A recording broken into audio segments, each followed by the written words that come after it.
I'm Anthony Zankis, and I'm going to talk a little bit about trauma. When a person experiences a traumatic event, like a violent crime like a mugging or a sexual assault, the traumatic response doesn't just occur in the brain where the thoughts are, it occurs throughout the entire body. And you can go into one of three states: fight, flight, or freeze. Fighting off your attacker, fleeing to a place of safety, or freezing when the brain shuts everything down, including the speech center of the brain, and you play dead until the attacker goes away, hopefully.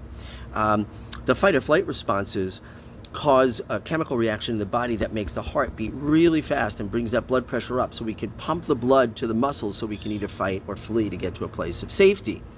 This is an ancient stress response that all animals have.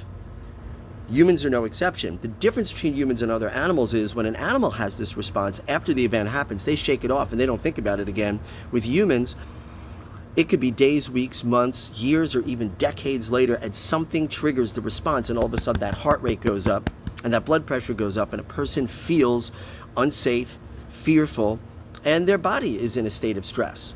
This is typically called a panic attack or a feeling of anxiety. And when these things happen, just dealing with our thoughts isn't going to help heal that response and get it back down. There needs to be a response that helps bring the body's stress level down. The best way to do that is through breathing, deep belly breathing, in through the nose, out through the mouth, the exhale being twice as long as the inhale.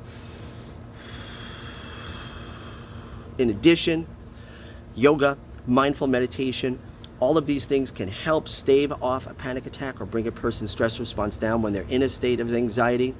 More importantly, if they're done regularly, they can prevent these things from happening. And over time, they can actually heal the circuits in the brain that default to that stress response at the drop of a hat. So hopefully this has been helpful. If you're a victim of trauma, and even if you're not, breathing and mindfulness can help regulate that stress response. It's especially important in the middle of a pandemic like we're all experiencing right now. This has been Anthony Zankis. Hopefully this has been helpful. Have a good day.